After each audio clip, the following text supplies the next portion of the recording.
Hello everyone, my name is Nikhil and welcome to the channel. आज के इस video में हम फेब 2022 मंथ में निकली हुई सरकारी नौकरियों को देखने वाले हैं। कुछ 5 से 6 गवर्नमेंट जॉब्स के बारे में आपको इस वीडियो में बताऊंगा। हर एक जॉब को देखिएगा, बहुत अलग अलग क्वालिफिकेशन की नौकरियों के बारे में बताने वाला हूं। हाँ, इस वीडियो में बहुत ज़्यादा आपको नौकरियां नहीं पता चलने वाली हैं। नॉर्मल 12th पास और ग्रेजुएट्स के लिए स्टार्टिंग की 1-2 होंगी, बाद की नौकरियां आपके लिए नहीं होंगी, तो उस हिसाब से आपका टाइम बर्बाद ना हो, इसलिए मैं ये चीज़ पहले बता देता हूँ आपको। और आप लोगों ने सेबी ग्रेड ए का फॉर्म ज़रूर भर दिया होगा। मैंने अपने पिछले वीडियो में उसके ऊपर प्रॉपर बताया था आपको फॉर्म भरने के लिए।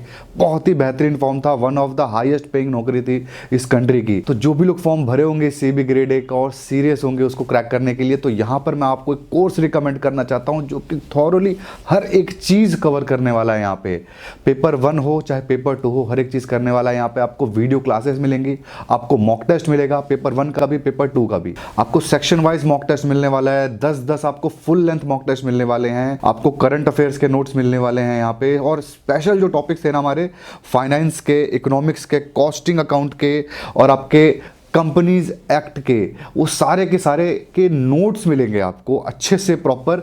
और अगर आपको वीडियो क्लासेस चाहिए तो उसके लिए भी एक अलग पैकेज है। आप चाहो तो इन सबके वीडियो क्लासेस ले सकते हो, हर एक चीज़ यहाँ पे मिलने वाली है। 2 पैकेजेस है, आप चाहो तो चुन सकते हो। लिंक डिस्क्रिप्शन में अवेलेबल है। केनिक कोड आप यूज़ करना, KNIK केनिक, तो इस पर आपको 20% का डिस्काउंट भी मिलेगा। तो सेबी ग्रेड ए को क्रैक करने के लिए मैं आपको यही कोर्स रिकमेंड करता हूँ। लिंक डिस्क्रिप्शन में अवेलेबल है और कूपन कोड लगाना आप ना भूलें। तो चलिए सबसे पहली नौकरी को देखते हैं। सबसे पहली जो नौकरी हम देखने वाले हैं, नवोदय विद्यालय समिति के अंदर 1925 यानी 1925 नॉन टीचिंग पोस्ट को हम देखने वाले हैं। मतलब टीचर की नहीं, बहुत अलग अलग डिफरेंट डिपार्टमेंट में डिफरेंट टाइप की पोस्ट है। और ये पोस्ट हमारे टोटल 16 अलग अलग तरीके की नौकरियों में डिवाइडेड है। तो चलिए सबसे पहले हम डेट की बात कर लेते हैं। डेट की बात करें तो 10 फरवरी 2022 इस फॉर्म को भरने का आखिरी डेट है। एग्जाम डेट आपका 9 से 11 मार्च 2022 को इसका एग्जामिनेशन डेट है। अब इसके अंदर एप्लीकेशन फीस की बात कर लेते हैं। इसके अंदर बहुत सारे पोस्ट हैं, सबकी एप्लीकेशन फीस अलग है। तो इसके अंदर असिस्टेंट कमिश्नर की और असिस्टेंट कमिश्नर एडमिन की, दोनों की आपकी पोस्ट के लिए 1500 रुपए एप्लीकेशन फीस है। फीमेल स्टाफ नर्स के लिए 1200 रुपए एप्लीकेशन फीस है। और लैब अटेंडेंट, मास हेल्पर, मल्टीटास्क स्टाफ के लिए 750 एप्लीकेशन फीस है। इसके अलावा और जो बाकी है इसके अंदर सारी पोस्ट है, उसके अंदर 1000 रुपए एप्लीकेशन फीस है। और SC ST फिजिकली हैंडीकैप्ड के लिए 0 रुपीज एप्लीकेशन फीस है। टोटल एप्लीकेशन फीस ही फ्री है। तो ये हमने देख लिया एप्लीकेशन फीस। अब हम पोस्ट के ऊपर आते हैं। पोस्ट की बात करूं तो 1925 टोटल पोस्ट है, जो कि आपको बताया था 16 अलग अलग पोस्ट में डिवाइडेड है। तो इसके अंदर एक बार पोस्ट देख लेते हैं कि कहां सबसे ज्यादा पोस्ट है। तो जो इसके अंदर मास हेल्पर है उसकी 629 पोस्ट है, जो कि सबसे ज्यादा है। उसके बाद आपकी junior secretariat assistant JNV cadre की है 622 पोस्ट। इसके बाद हमारी 5, 10, 20, 80 करके सीट्स हैं अलग अलग टाइप में। इलेक्ट्रिशियन कम प्लम्बर में भी 273 पोस्ट है। उसके बाद फीमेल स्टाफ नर्स के भी 82 पोस्ट है। तो यहाँ पे काफी ज्यादा पोस्ट है कुछ कुछ कैटेगरी के अंदर। तो ये हमने देख लिया पोस्ट की डिटेल्स। अब हम आ जाते हैं एलिजिबिलिटी क्राइटेरिया के ऊपर। एज के बारे में यहाँ पे मैं आपको मोटा मोटा बता दूं कि 18 से लेकर के 45 ईयर्स तक के लोग अप्लाई कर सकते हैं, जो कि अलग अलग नौकरियों में अलग अलग है। वो मैं आपको एजुकेशन क्वालिफिकेशन के साथ ही बता दूंगा कि किस उम्र के लोग अप्लाई कर सकते हैं किस पोस्ट में। और यहाँ पर ना बहुत डिफरेंट टाइप के पोस्ट हैं, किसी में एक्सपीरियंस है, किसी में एक्सपीरियंस नहीं है। तो यहाँ पर मैं ना आपको सिर्फ उन नौकरियों के बारे में बताता हूँ जिसके अंदर सिंपल ग्रेजुएट या सिंपल 12th पास लोग अप्लाई कर सकते हैं। तो चलिए सबसे पहले पोस्ट के देख लेते हैं एजुकेशन क्वालिफिकेशन, जो कि है सेकंड हाईएस्ट सबसे ज्यादा, जिसके अंदर सीट्स थी हमारी जूनियर सेक्रेटरियल असिस्टेंट की। तो इसकी एज के क्राइटेरिया देख लेते हैं। तो 18 से लेकर के 27 साल तक के लोग इस फॉर्म को अप्लाई कर सकते हैं। एजुकेशन क्वालिफिकेशन की बात करें तो कोई भी 12th पास इस फॉर्म को अप्लाई कर सकता है जिसके पास 25 वर्ड पर मिनट की टाइपिंग स्पीड होगी हिंदी में और 30 वर्ड पर मिनट की टाइपिंग स्पीड होगी इंग्लिश में।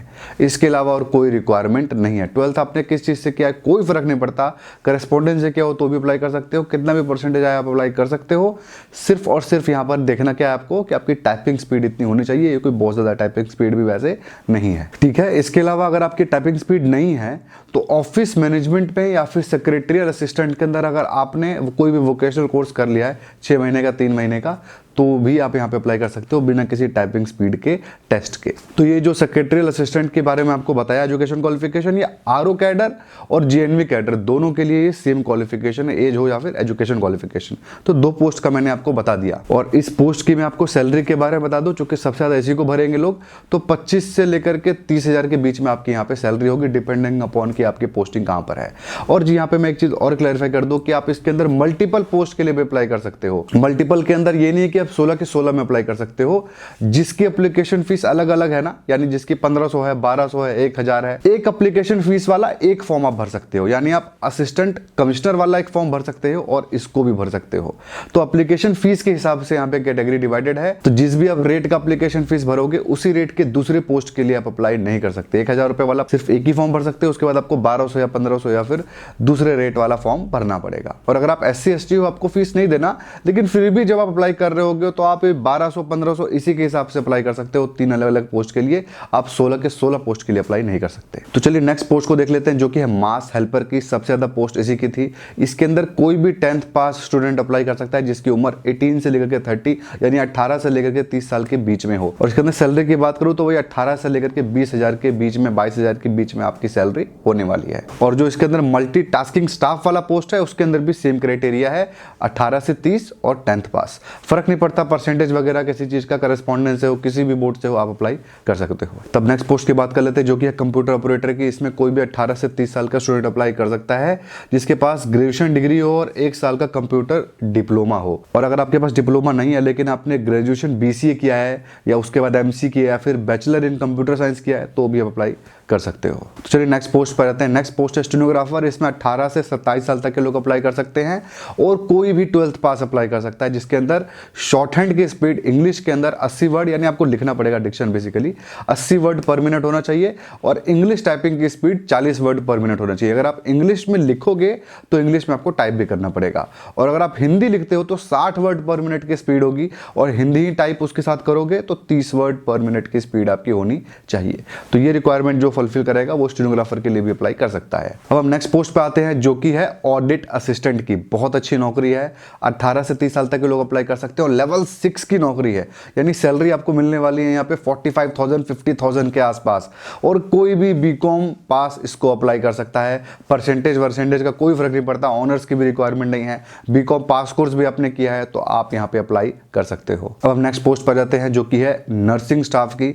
इसको 35 ईयर्स तक के लोग अप्लाई कर सकते हैं। ये सिर्फ और सिर्फ फीमेल के लिए है। इसके अंदर अगर आपने BSc नर्सिंग किया है तो अप्लाई कर सकते हो, अगर ऐसा नहीं है तो आपने 12th किया है उसके बाद 3 साल का डिप्लोमा किया है नर्सिंग के अंदर तो भी आप अप्लाई कर सकते हो। तो ये हो गया नवोदय विद्यालय के पोस्ट की डिटेल्स। जो भी लोग इंटरेस्टेड है ना और इसके बारे में और डिटेल जानना चाहते हैं तो लिंक डिस्क्रिप्शन में अवेलेबल है, आप चाहो तो इसका नोटिफिकेशन डाउनलोड कर सकते हो और अप्लाई भी ऑनलाइन कर सकते हो। और इसका मॉक टेस्ट भी अवेलेबल है मेरी वेबसाइट पर novarnikhil.in पे, तो आप लोग उसको भी जरूर एक बार चेकआउट कर सकते हो। तो चलिए नेक्स्ट फॉर्म के ऊपर आते हैं। नेक्स्ट फॉर्म है हमारे पास यूपी पुलिस के अंदर 2430 टोटल पोस्ट है, 3 अलग अलग पोस्ट के अंदर। और यहां पर मैं आपको बता दूं कि इन तीनों पोस्ट के अंदर आप अप्लाई कर सकते हो। अच्छा एक चीज बता दूं कि मैं नेक्स्ट वीडियो को आप लोग जरूर देखना मेरा, क्योंकि उसके अंदर मैं 2 नौकरियां बताने वाला हूं बिना किसी एग्जामिनेशन के, और उसके अंदर सैलरी भी आपकी 70,000 से ऊपर है और प्योर 100% सरकारी नौकरी है। तो उस वीडियो को आप लोग जरूर नजर बनाए रखना। तो चलिए वापस हमारे इस वीडियो पे आते हैं यूपी पुलिस के ऊपर। तो तीनों पोस्ट के अंदर मैंने आपको बताया, आप तीनों पोस्ट के अंदर चाहो तो अप्लाई कर सकते हो, तीनों के लिए अलग अलग फॉर्म भरना पड़ेगा। तो चलिए सबसे पहले डेट्स को देख लेते हैं। तो देखिए इस फॉर्म को भरने का आखिरी डेट है 28 फरवरी 2022। तीनों ही फॉर्म के लिए आखिरी डेट यही है। और यहाँ एप्लीकेशन फीस की बात करूं तो general, OBC, SC ST, physically handicapped कुछ भी हो आप, सबकी एप्लीकेशन फीस एक ही है, 400 रुपए। और यहाँ पर जो मैं आपको पोस्ट बता रहा हूँ यूपी पुलिस की, तीनों ही पोस्ट मेल और फीमेल दोनों के लिए है। तो चलिए हम देख लेते हैं कौन कौन सी 3 पोस्ट है और किसमें कितनी कितनी सीट्स है। तो सबसे पहला जो पोस्ट है असिस्टेंट डायरेक्टर, या फिर इसको असिस्टेंट ऑपरेटर भी बोला जाता है। कोई बड़ी पोस्ट नहीं है, डायरेक्टर सुन के आप मजे मत लेने लगना, नॉर्मली लेवल की पोस्ट है। तो 1374 टोटल पोस्ट है असिस्टेंट डायरेक्टर की या फिर असिस्टेंट ऑपरेटर की। उसके बाद आपका है हेड रेडियो ऑपरेटर या फिर हेड मैकेनिक ऑपरेटर, 936 पोस्ट। उसके बाद है आपका वर्कशॉप स्टाफ, 120 पोस्ट। तो ये हो हमारे 3 पोस्ट। इसी के अब हम एलिजिबिलिटी क्राइटेरिया देख लेते हैं। तो सबसे पहले बात कर लेते हैं एज का। तो तीनों का अलग अलग एज का क्राइटेरिया है। सबसे पहले बात करें तो जो हेड ऑपरेटर है, हेड मैकेनिक है, उसमें 20 से 28 साल तक के लोग अप्लाई कर सकते हैं। असिस्टेंट ऑपरेटर में 18 से 22 साल तक के लोग अप्लाई कर सकते हैं, और वर्कशॉप स्टाफ में 20 से 28 साल तक के लोग अप्लाई कर सकते हैं। और यहाँ पर सिर्फ आपका एक ही रिटन टेस्ट होगा, लेकिन उसके बाद फिजिकल भी होगा और मेडिकल भी आपका होगा। अब हम इसका एक बार एजुकेशन क्वालिफिकेशन देख लेते हैं तीनों का। तो जो असिस्टेंट ऑपरेटर है उसका एजुकेशन क्वालिफिकेशन बहुत सिंपल है, कोई भी 12th पास जिसका फिजिक्स और मैथ एक सब्जेक्ट था 12th में वो अप्लाई कर सकता है। हेड ऑपरेटर के अंदर 3 साल का डिप्लोमा हो जिसके पास इलेक्ट्रॉनिक्स में, टेलीकम्युनिकेशन में, इलेक्ट्रिकल्स में, कंप्यूटर साइंस, IT मैकेनिकल में, वो अप्लाई कर सकता है। वर्क स्टाफ में अगर आप हाई स्कूल यानी 10th पास थे, उसके बाद आपके पास ITI सर्टिफिकेट है इलेक्ट्रॉनिक्स में, टेलीकम्युनिकेशन में, CS IT रेडियो टेलीविजन के अंदर, इसके अंदर देख सकते हो आप, स्क्रीन पे मैं डिस्प्ले कर दूंगा। इसमें किसी में भी अगर आपके पास ITI है तो आप अप्लाई कर सकते हो। तीनों ही पोस्ट में करस्पॉन्डेंस वाले स्टूडेंट भी अप्लाई कर सकते हैं और तीनों ही पोस्ट में फाइनल ईयर के लोग अप्लाई नहीं कर सकते, अपीयरिंग वाले अप्लाई नहीं कर सकते, जो पास हो चुके हैं वही अप्लाई कर सकते हैं। तो ये देख लिया आपने यूपी पुलिस का। अब हम आ जाते हैं हमारे नेक्स्ट पोस्ट के ऊपर, जो कि है Uttarakhand subordinate selection commission UK SSSC के अंदर। इसके अंदर आपके हेड कांस्टेबल की 270 से ज्यादा पोस्ट आई हुई है। इसकी डेट्स की बात करें 23 फरवरी 2022 इसके फॉर्म को भरने का आखिरी डेट है और जुलाई के महीने में इसका एग्जामिनेशन भी हो जाएगा। अब इसकी एप्लीकेशन फीस की बात करें तो 0 रुपये एप्लीकेशन फीस है। SC ST general OBC EWS किसी भी कैटेगरी के हो आपको एप्लीकेशन फीस देना ही नहीं है, 0 एप्लीकेशन फीस है। अब हम बात कर लेते हैं इसके अंदर एलिजिबिलिटी क्राइटेरिया की। तो सबसे पहले एज की बात करें तो 18 से लेकर के 22 साल तक के लोग इस फॉर्म को अप्लाई कर सकते हैं। सिर्फ इसी कम एज का ब्रैकेट है काफी ज्यादा। इसके बाद हम बात करते हैं इसके एजुकेशन क्वालिफिकेशन की। तो देखिए ये हेड कांस्टेबल की पोस्ट है ये रेडियो डिपार्टमेंट के लिए है। टोटल 272 पोस्ट है यहाँ पे। और इसके अंदर जो एजुकेशन क्वालिफिकेशन की रिक्वायरमेंट है वो है आपका 12th पास विद साइंस, यानी 12th पास और फिजिक्स और मैथ एक सब्जेक्ट आपका होना चाहिए तो आप अप्लाई कर सकते हो। कोई परसेंटेज का रिक्वायरमेंट नहीं है, कोई और रिक्वायरमेंट नहीं है, करस्पॉन्डेंस के भी अप्लाई कर सकते हैं। बस यहाँ पर आपको 12th पास होना चाहिए विद फिजिक्स और मैथ्स। और इसके अंदर फिजिकल क्राइटेरिया भी है, वो भी आपको पास होना चाहिए, बेसिकली हाइट वाइट का, जो कि ये आपकी हेड कांस्टेबल की नौकरी है। और सैलरी भी आपको अच्छी मिलेगी, 35-40 हज़ार तक आप इसके अंदर सैलरी एक्सपेक्ट कर सकते हो। और जो भी लोग इंटरेस्टेड होंगे इस फॉर्म के अंदर, लिंक डिस्क्रिप्शन में अवेलेबल है, इसका नोटिफिकेशन डाउनलोड करिए और चाहो तो आप इसको ऑनलाइन भी अप्लाई कर सकते हो। और मेरा ऐप है नोवर निखिल ऐप, आप उसको भी डाउनलोड कर सकते हो, जिसके थ्रू आपको लेटेस्ट सरकारी नौकरियों के बारे में पता चलता रहेगा। तो चलिए अब हमारे नेक्स्ट फॉर्म के ऊपर आ जाते हैं। नेक्स्ट फॉर्म जो है हमारा वो है रेलटेल के अंदर 69 टोटल पोस्ट है। बहुत ही अलग अलग तरीके की इसके अंदर रिक्रूटमेंट है। MBA के लिए, BTech के लिए, चार्टर्ड अकाउंटेंट के लिए, सबके लिए इसके अंदर नौकरी है। तो चलिए सबसे पहले इसका डेट देख लेते हैं। तो 23 फरवरी इस फॉर्म को भरने का आखिरी डेट है और मई में इसका एग्जामिनेशन आपका हो जाएगा। अब बात करते हैं एप्लीकेशन फीस का। तो आपका जनरल OBC और EWS के लिए 1200 रुपए एप्लीकेशन फीस है और SC ST फिजिकली हैंडीकैप्ड के लिए यहाँ पे 600 रुपए एप्लीकेशन फीस है। तो होगी एप्लीकेशन फीस। अब बचा हमारा पोस्ट और एजुकेशन क्वालिफिकेशन और एज का क्राइटेरिया। ये तीनों को मैं आपको एक साथ ही बताता हूं। तो चलिए देखना स्टार्ट करते हैं एलिजिबिलिटी क्राइटेरिया। तो सबसे पहले बात करते हैं एज की। तो एज की बात करें इसके अंदर, तो इसके अंदर पोस्ट बेसिकली डिवाइडेड है E1 E2 E3 के अंदर। आपको जब मैं पोस्ट बताऊंगा अपने आप ही उसके बारे में पता चलता रहेगा। तो E1 पोस्ट का जो एज रिक्वायरमेंट है 21 से 28 साल, E2 के लिए 23 से 30 साल और E3 के लिए 27 से 34 साल, यानी 27 से 34 ईयर्स तक के लोग अप्लाई कर सकते हैं। तो चलिए अब हम देख लेते हैं पोस्ट का नाम और वो E1 E2 की क्या है और उसके बाद उसके अंदर कितनी पोस्ट है और उसका एजुकेशन क्वालिफिकेशन क्या है। तो सबसे पहले देख लेते हैं डेप्यूटी मैनेजर।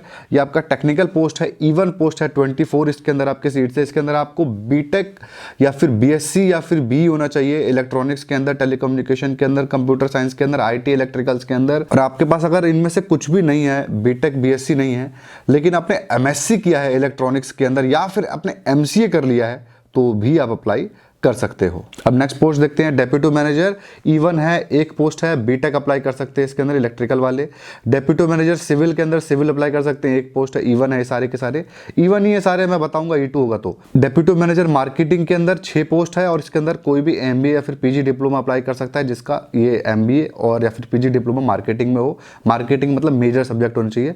उसके बाद डेप्यूटी मैनेजर फाइनेंस, इसके अंदर कोई भी CA या फिर ICW अप्लाई कर सकता है, 4 पोस्ट है। डेप्यूटी मैनेजर लीगल के अंदर कोई भी लॉ ग्रेजुएट अप्लाई कर सकता है, E1 है, ये एक पोस्ट है। अब इसके अंदर नीचे जितनी भी आपकी पोस्ट है ना, इसको छोड़ करके वो सारी E2 E3 E1 अलग अलग में डिवाइडेड, आप स्क्रीन पे देख सकते हो।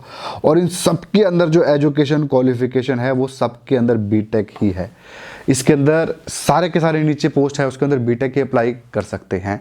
और जो पोस्ट का नाम है उसी नाम का आपका डिग्री होना चाहिए। जैसे आपका इलेक्ट्रिकल है तो इलेक्ट्रिकल में आपकी बीटेक की डिग्री होनी चाहिए, तो ही अप्लाई आप कर सकते हो। तो ये हो गया इसका सारा का सारा एजुकेशन क्वालिफिकेशन। इसको अच्छे से और देखना होगा ना तो लिंक मैं डिस्क्रिप्शन में दे चुका हूँ, इसको डाउनलोड करिएगा नोटिफिकेशन और अच्छे से चीज़ों को देखिएगा, और इसका अप्लाई ऑनलाइन करने की भी लिंक मैं आपको डिस्क्रिप्शन में दे दूंगा। ये हो गई सारी डिटेल्स। तो अब हम आ जाते हैं हमारे नेक्स्ट पोस्ट के ऊपर, जो कि है भाभा एटॉमिक रिसर्च सेंटर के अंदर साइंटिफिक ऑफिसर की रिक्रूटमेंट। ये सबसे बड़ी रिक्रूटमेंट है जितना मैंने आपको बताया उसके अंदर। इसके अंदर सैलरी के बारे में आपको सबसे पहले बताता हूं, तो 1,05,000 से 1,10,000 के आसपास सैलरी होगी। ये ग्रुप ए की नौकरी है, यानी क्लास 1 ऑफिसर की नौकरी है, और उसके अंदर भी बहुत ऊपर लेवल की नौकरी है, और ये आईएएस ऑफिसर से भी आप इसको ऊपर लेके चलिए रैंकिंग के अंदर। तो चलिए इसके डेट के बारे में देख लेते हैं। तो 11 फरवरी को इस फॉर्म को भरने का आखिरी डेट है, और अप्रैल के महीने में इसका आपका एग्जामिनेशन भी हो जाएगा। इसकी एप्लीकेशन फीस की बात करें तो 500 रुपए एप्लीकेशन फीस है जनरल, ओबीसी और ईडब्ल्यूएस के लिए, और बाकी सबके लिए यानी एससी एसटी फिजिकली हैंडीकैप्ड के लिए 0 रुपीज एप्लीकेशन फीस है। तो जो ये हमारी पोस्ट है बेसिकली, इसके अंदर आपको एक ट्रेनिंग प्रोसेस से गुजरना पड़ेगा। आप एग्जामिनेशन पास करोगे, एलिजिबिलिटी सबसे पहले तो पास करोगे, फिर एग्जामिनेशन पास करोगे, फिर आपकी ट्रेनिंग से आपको गुजरना पड़ेगा। 2 तरीके की इसके अंदर आपकी ट्रेनिंग है, एक तो 1 साल की है और एक दूसरी 2 साल की है। ठीक है, आपका 1 साल का ओरिएंटेशन प्रोग्राम होगा और आपका 2 साल का फेलोशिप होगी। तो इन दोनों में से आप किसी को भी अगर क्रैक कर लेते हो तो आपके ट्रेनिंग के दौरान भी आपको 55,000 रुपये महीना स्टाइपेंड मिल रहा होगा, और जब आप ट्रेनिंग कंप्लीट कर लोगे तो आपको ग्रेड ए ऑफिसर लेवल पे आपकी नौकरी इसके अंदर लग जाएगी, और लेवल 10 की आपको सैलरी यहाँ पे मिलना शुरू हो जाएगा। ठीक है, ये हो गया इसके रिक्वायरमेंट। अब हम आ जाते हैं इसके अंदर एलिजिबिलिटी क्राइटेरिया के ऊपर। एज की बात कर लेते हो, तो एज की बात करूँ तो 26 साल तक के लोग इस फॉर्म को अप्लाई कर सकते हैं। अब एजुकेशन क्वालिफिकेशन पे आ जाते हैं। देखिए, सबसे पहला तो सिर्फ और सिर्फ बीटेक या फिर साइंस वालों के लिए है ये। दूसरी चीज, इसने गेट दिया है, गेट 2021 या गेट 2022 का स्कोर आपका होना चाहिए, तो ही आप अप्लाई कर सकते हो, वरना आप अप्लाई नहीं कर सकते हो। गेट का स्कोर यहाँ पे कंपलसरी है। गेट के स्कोर के बाद भी यहाँ पे बहुत ज़्यादा एलिजिबिलिटी क्राइटेरिया के अंदर रिक्वायरमेंट है। मैं आपको स्क्रीन पे डिस्प्ले करूंगा ही, लेकिन मैं आपको सजेस्ट करूंगा कि आप इसका नोटिफिकेशन डाउनलोड करके पढ़िए, क्योंकि बहुत सारे आज के अंदर रिक्वायरमेंट है हर एक पोस्ट के लिए। तो चलिए एक बार देख लेते हैं एलिजिबिलिटी क्राइटेरिया। तो सबसे पहले बात करते हैं एलिजिबिलिटी क्राइटेरिया में फास्ट रिएक्टर टेक्नोलॉजी के अंदर। तो इसके अंदर कोई भी बीई बीटेक अप्लाई कर सकता है। 5 साल का आपका इंटीग्रेटेड कोर्स था तो भी अप्लाई कर सकते हो।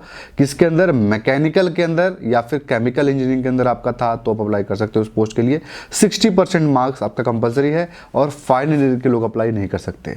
फास्ट रिएक्टर टेक्नोलॉजी ई जो है, इसके अंदर FRT-E लिखा हुआ है, और ऊपर FRT-M था, यानी कोड 31 को ऊपर था कोड 30। इसके अंदर आपका बीटेक BSc अप्लाई कर सकता है, या फिर 5 साल का इंटीग्रेटेड होता है बीटेक एमटेक, वो अप्लाई कर सकता है। इलेक्ट्रिकल इलेक्ट्रॉनिक्स के अंदर, इलेक्ट्रिकल्स एंड कंट्रोल इंजीनियरिंग के अंदर, इलेक्ट्रिकल्स एंड कम्युनिकेशन और इलेक्ट्रिकल्स एंड इंस्ट्रूमेंटल इंजीनियरिंग के भी स्टूडेंट अप्लाई कर सकते हैं। इलेक्ट्रॉनिक्स और टेलीकम्युनिकेशन भी अप्लाई कर सकते हैं। अगेन 60% मार्क्स चाहिए। और क्वालिटी एश्योरेंस और क्वालिटी कंट्रोल के लिए बीटेक BSc चाहिए। आपका किसके अंदर? मटेरियल साइंस के अंदर, मेटलर्जी के अंदर। इसके अंदर आप देख सकते हो, स्क्रीन पे आपको मैं दिखाई रहा हूँ, मटेरियल इंजीनियरिंग के अंदर, मटेरियल साइंस के अंदर बहुत सारे इसके अंदर पोस्ट है, और सबके अंदर 60% का क्राइटेरिया आपका कंपलसरी है। मैं अगेन कह रहा हूँ, नोटिफिकेशन डाउन करके और भी चीज़ें डिटेल में देखिएगा। अगर आप बीटेक स्टूडेंट हो तो फाइनल ईयर के अप्लाई नहीं कर सकते, जो ग्रेजुएट है वही अप्लाई कर सकते हैं। तो आई थिंक 5-6 नौकरी हमने देख ली हैं, इस वीडियो के लिए काफ़ी है। नेक्स्ट वीडियो में आपको 2 नौकरी बताऊंगा जिसके अंदर कोई भी अप्लाई कर सकता है, ग्रेजुएट और 12th पास दोनों के लिए होगा, और बिना किसी एग्जामिनेशन की नौकरी लगेगी। तो बस ये था आज की वीडियो में। आई होप आपको इस वीडियो से फायदा मिला होगा। अगर आपको इस वीडियो से फायदा मिला तो आप इस वीडियो को लाइक जरूर करें, कमेंट करें अपने डाउट को, और अगर आपको ऐसे और वीडियोस देखने होंगे तो आप इस चैनल को भी जरूर सब्सक्राइब करें। Thank you.